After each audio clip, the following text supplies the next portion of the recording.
From our archives, the Billy Graham Classics.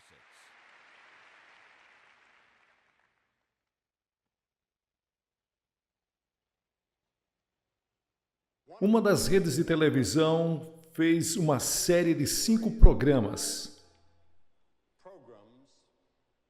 Nos primeiros dias do cristianismo, era sobre isso que falava. Incluíram a crucificação de Jesus Cristo. Um dos fatos mais dramáticos que eu já vi. E entre todos os emblemas do mundo, nenhum é tão admirado e glorificado e magnificado como a cruz. Foi o instrumento do sofrimento e da morte de Cristo. E é também o instrumento da nossa salvação.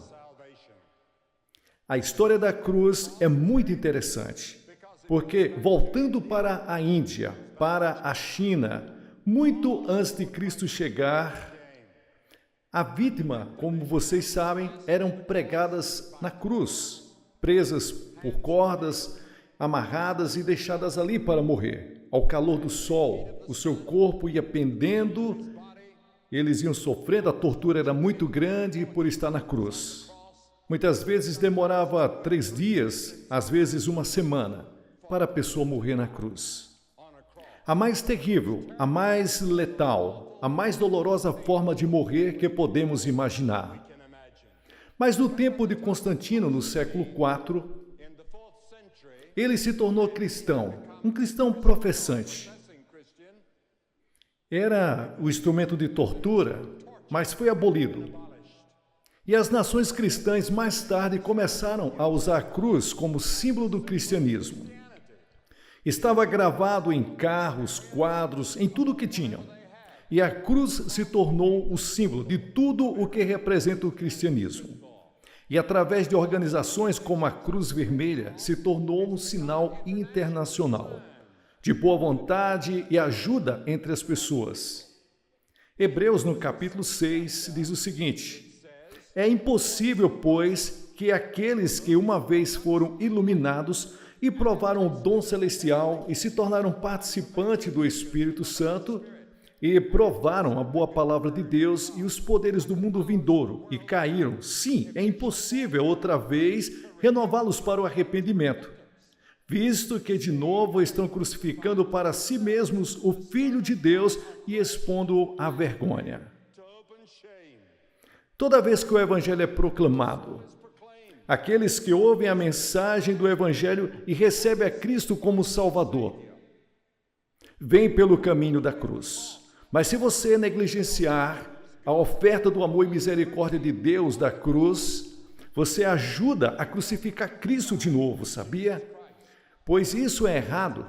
Dizer que os judeus crucificaram Cristo, como dizem os cristãos, especialmente os da Idade Média, e tentaram converter os judeus por uma ponta de espada, apontando uma arma na cabeça deles ou uma faca na garganta, para tentar converter os judeus, porque dizem que eram os assassinos de Cristo.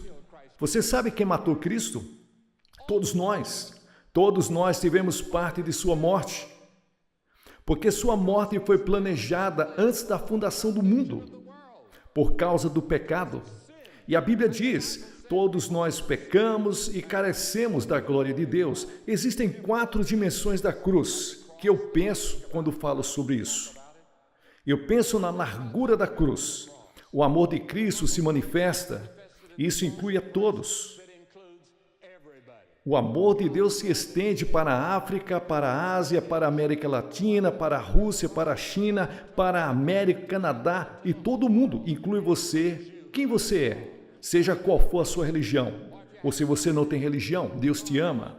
E ele diz da cruz: eu te amo. Então há o cumprimento da cruz. Não tem medida. Estende-se de eternidade em eternidade, de sempre em sempre. Quando Noé construiu a arca, você sabe qual era o comprimento da arca? Quando Salomão construiu o templo, você sabe qual era o comprimento do templo?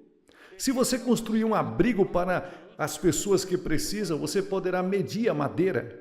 Mas como você pode medir o ponto do amor de Deus na cruz do Calvário, ao comprimento, à largura? A Bíblia diz que o amor de Deus supera o conhecimento. Não há como nossas mentes finitas poder começar a entender o amor de Deus, que deu o seu próprio Filho na cruz para morrer por você, porque você e eu merecemos essa morte, merecemos o inferno e o julgamento. E então penso na altura da cruz. Se estende ao trono de Deus. Não importa o quão alto é o céu. Através da cruz, Deus Pai atrai todos os homens a Ele. E você tem que tomar uma decisão sobre Jesus Cristo. Os cientistas estão olhando para o espaço, para longe, mas não conseguem fugir de Deus. O assunto da astronomia e o assunto da fronteira espacial são muito falados hoje e é emocionante para mim. E há cientistas aqui essa noite que sabem muito mais sobre a altura do universo do que eu posso explicar. Mas o céu está lá, em algum lugar. Não sabemos exatamente onde. Você diz, você acredita que o céu existe? Sim, eu acredito que o céu é um lugar. Acredito que um dia vamos passear pelas ruas de ouro. Acredito que vou morar lá. Bem, não sei se é numa mansão, pode ser numa barraca. Alguns de vocês vão viver em mansões. Sim, o céu vai ser um lugar glorioso. E você pode não ir além do amor de Deus mesmo no céu.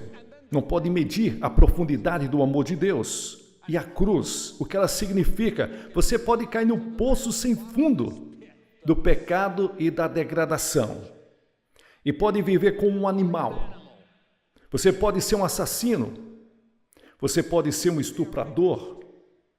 Ou pode ser qualquer coisa. Mas não pode ir além do amor de Deus. A cruz abre as próprias portas do inferno. Quão profundo é?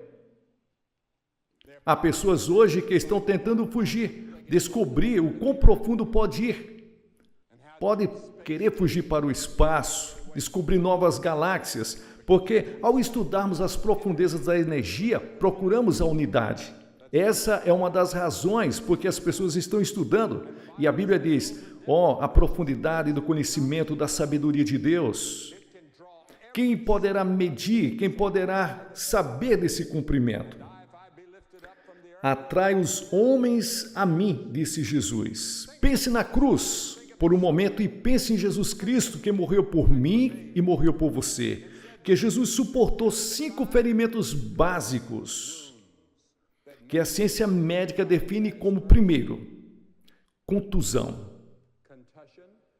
Quando lhes bateram na cabeça, o torturaram e colocaram nele uma coroa de espinhos por causa de você.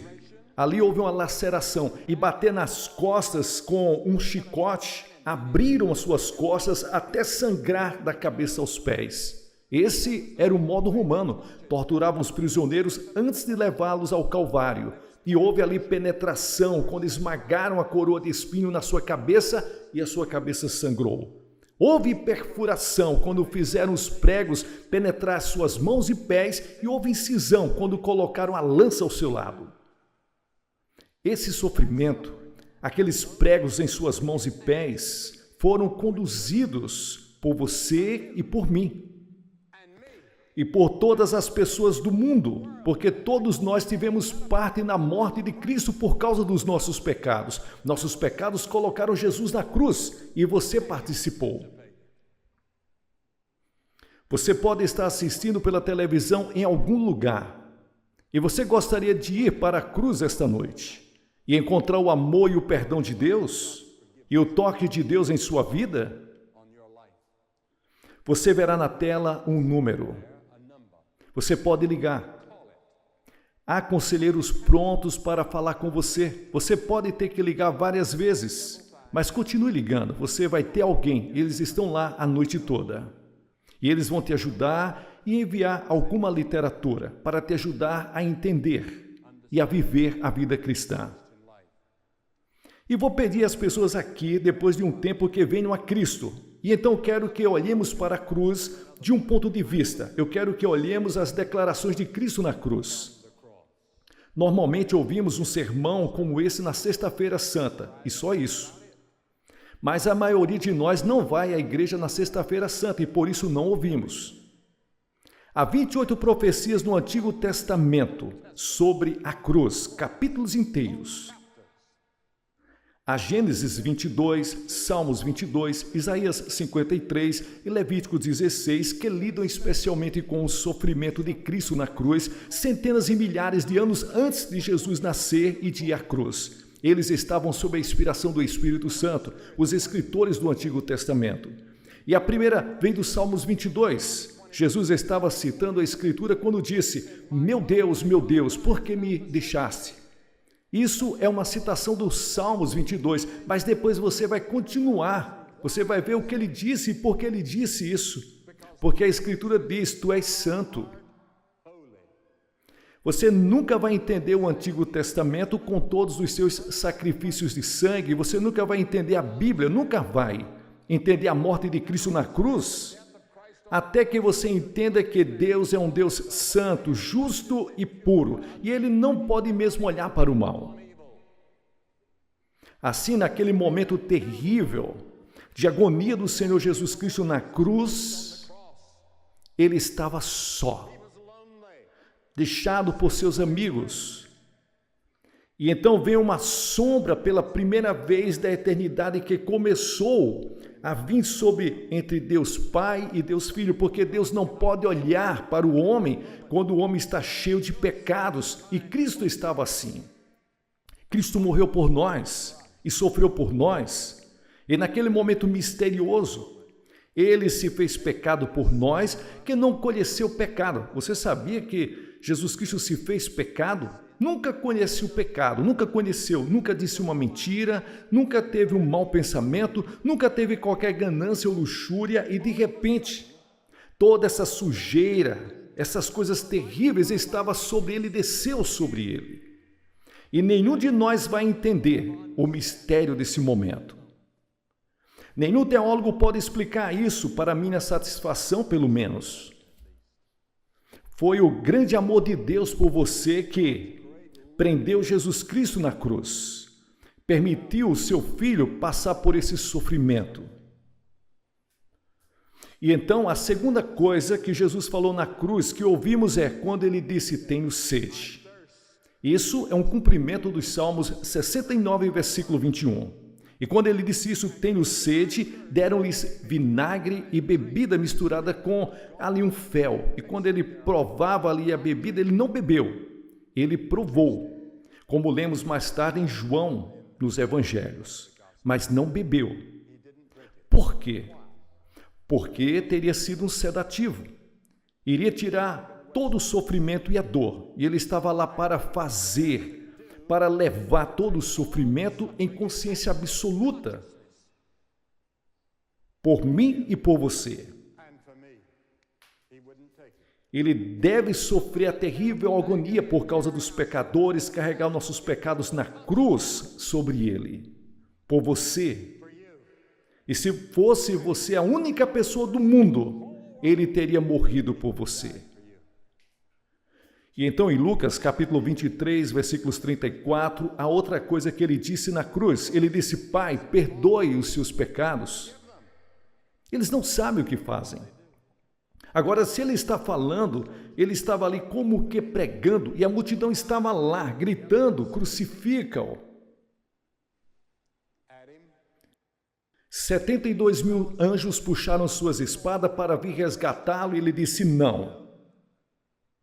Estou fazendo isso porque os amo. Você vê, você e eu pecamos, quebramos suas leis, e ele disse: no dia em que você quebrar as leis, você vai morrer. Disse isso para Adão e para Eva. Jamais o homem pensou que iria morrer. E Deus não criou o inferno para nós. Mas nós deliberadamente nos rebelamos contra Deus. E Deus não seria Deus. Ele não seria justo e íntegro e santo se ele viesse e dissesse: vocês estão perdoados. Nós temos que morrer pelos nossos próprios pecados, ou alguém que foi qualificado teve que morrer por nós, e essa pessoa chama-se Jesus Cristo. E se ele voluntariamente fez isso, ele morreu em nosso lugar. Ouvi sobre uma mulher que descreveu e falou que um dia ela se sentia muito culpada, foi até o jardim, fez uma cova, se enterrou ali e depois ela foi, cobriu todo aquele local e sentiu que todos os seus pecados estavam ali, guardados naquela cova. E as pessoas fazem qualquer coisa para se livrar da culpa. O lugar para se livrar da culpa é a cruz. Por séculos, as pessoas fizeram tudo para enterrar a sua culpa. James Nelson conta a história dele, como nós lemos no passado, quando ele era menino, e a sua mãe estava ali completamente bêbada, cheia de álcool, e ele pegou um tijolo e bateu na cabeça da sua mãe. E ele passou 9 anos na prisão. E durante esse tempo ele encontrou a cruz de Cristo. E o profundo arrependimento e confissão daquele homem. Cristo entrou na vida dele e o salvou, tornou o Senhor da vida dele, ele começou a estudar a Bíblia, ele começou a ser um pregador leigo e no ano passado ele foi ordenado na igreja da Escócia como ministro presbiteriano. O perdão de Deus, o amor de Deus, o poder da cruz, mudar e perdoar, que maravilhoso e emocionante. E então outra coisa que ele fez na cruz, que é uma das coisas mais tocantes para mim e em todo o mundo tem tocado pessoas. Agora, ao lado da cruz estava sua mãe. E ele olhou para João, um de seus discípulos, e lhes disse: João, eis aí a tua mãe. Esta mulher. E disse a Maria, sua mãe. Ele a chamou de mulher, assim como fez lá em Canaã da Galileia. Mulher, eis aí o teu filho. A partir dessa hora, João, seu amigo e seu discípulo, cuidaram de sua mãe. Há um grupo de rock na Inglaterra chamado Cura. Jesus Cristo na cruz foi a cura para todos os nossos relacionamentos humanos cortados e doentes, todos os problemas sociais, os povos opressos do mundo sentem o impacto de sua morte na cruz. E então, a outra declaração da cruz, ele disse, está consumado. Está consumado. O que ele disse está em João 17, ele disse, terminei a obra que me desses para fazer. Eu nasci, ele disse, eu vim para morrer. Ele é o único homem que nasceu para morrer, foi por isso que ele veio. É isso. Isso teria curado alguns corpos e alimentado algumas pessoas. Ele fez isso por compaixão, mas seu trabalho real foi a cruz. E é por isso que a cruz é tão importante, porque lá você está lidando com o pecado. Você vê o corpo vai para a sepultura, mas a sua alma, seu espírito, essa parte de você que vive dentro do seu corpo, vai viver e continuar. Aonde vai passar a eternidade, o céu ou o inferno? Será decidido pela cruz, o que você faz sobre a cruz, porque da cruz ele está pedindo que você se arrependa dos pecados e o receba como seu Salvador e Senhor. Sim, isto está concluído. E então, ele disse outra coisa. Em Lucas 23, e quando Jesus chorou em alta voz, disse, Pai, nas tuas mãos eu entrego o meu espírito. O poder da morte estava na garganta dele. Não havia como matar a Jesus Cristo. Estava na garganta dele, não tiraram a vida dele. Ele disse, Pai, em tuas mãos eu entrego o meu espírito. Voluntariamente ele entregou o espírito a Deus e ele disse, nas tuas mãos, ó Senhor, entrego o meu espírito. Ele entregou o seu espírito a Deus Pai.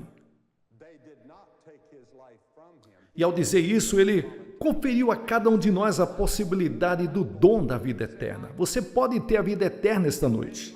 E você que está assistindo pela televisão, pode pegar aquele telefone e ligar, aquele número na tela. E alguém estará lá para falar com você e receber a Cristo. Estávamos perdidos, confundidos, sem propósito e sentido na vida. Nenhuma garantia de uma vida futura. E Jesus da cruz saiu da morte e nos resgatou. E nós dizemos a Ele hoje, Senhor e Salvador. Você tem certeza que Ele é seu Senhor e seu Salvador? Milhares de pessoas vão à igreja, mas não têm certeza de que entregaram suas vidas a Cristo. E por último, há a declaração que ele fez a um ladrão na cruz. A multidão estava lá embaixo gritando: se você é o Filho de Deus, desça e salve-se. Outros estavam dizendo: ele salvou os outros, e ele mesmo não pode se salvar, e zombavam dele, dizendo que ele estava perdido e rindo. Os dois ladrões, você vê, ele estava na cruz e nas 3 primeiras horas eles estavam criticando e zombando dele, com uma multidão lá embaixo. Mas um dos ladrões começou a olhar para Jesus. Eram ambos culpados. Ambos mereciam morrer de acordo com a lei. Mas um deles começou a olhar para Jesus. Ele começou a ver algo diferente. Tinha visto em Jesus algo diferente. Ele viu que Jesus era diferente e começou a dizer: deve ser o Filho de Deus. Merecemos o que estamos recebendo, mas ele não fez nada de errado. Então ele se voltou para Jesus e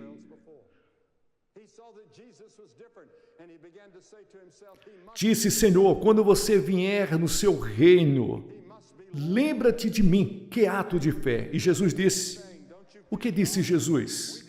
Hoje você estará comigo no paraíso. E os anjos do céu estavam observando para ver quem seria o primeiro que Jesus levaria para o paraíso. Era um ladrão que merecia o inferno. O perdão e a misericórdia de Deus estão além da nossa compreensão. Dificilmente podemos falar sobre isso. Sim, esse ladrão vai estar no céu. E você vai para o céu e você vai ver ele lá. Jesus levou pela morte da cruz 2 ladrões. Quem é você? Em que cruz você está? Aquele que está rejeitando ou negligenciando ou até brincando? Ou você é o que recebe e aceita? Pedindo: Senhor, hoje eu faço o meu compromisso essa noite, simplesmente. O que você tem que fazer? 3 coisas. Primeiro, você deve se arrepender dos seus pecados. A palavra arrependimento significa mudar de vida, mudar sua atitude mental. Agora, você não pode fazer isso sozinho, mesmo que você queira. A segunda coisa, pela fé receber Cristo em seu coração, pela fé. Você não pode vir intelectualmente sozinho. O homem não pode ir a Deus apenas com sua mente, ele tem que vir pela fé como uma criança confiando em seu pai ou sua mãe. E em terceiro lugar, você deve estar disposto a servi-lo e segui-lo. Não é só recebê-lo, é ser seguidor dele todas as horas do dia. Você não vai se tornar perfeito, mas você vai mudar de direção na sua vida. Você está seguindo por aí e é convertido pelo Espírito de Deus e começa a caminhar num caminho diferente. E vou pedi-lo para que faça isso. Centenas de pessoas vão fazer isso esta noite. E vou pedi-lo para que você levante da sua cadeira, venha à frente dessa plataforma e dizer: eu quero conhecer Jesus Cristo. Quando eu sair esta noite, quero sair diferente. Eu endureci meu coração, eu me arrependo e eu quero receber esse remédio. Quero seguir pelo caminho correto, quero viver para o reino de Deus. Então venha essa noite. Você pode ser membro da melhor igreja, você pode ser conselheiro, você pode ser um clérigo. Mas se não tem certeza de salvação, você não tem certeza que está permanecendo diante de Deus, você precisa vir à cruz e encontrar-se com Jesus Cristo essa noite para ir para o céu. Você se levanta como centenas estão fazendo agora e faz o seu compromisso. Muitos de vocês estão me assistindo pela televisão. Estamos aqui no sul da Nova Inglaterra, na Cruzada, aqui em Connecticut. E todas as noites vimos centenas de pessoas fazendo o compromisso com Deus. E como você está vendo essa noite, centenas de pessoas estão vindo e você pode fazer isso em casa. Você pode estar num quarto de hotel, pode estar em um bar. Onde você estiver, você pode pegar o telefone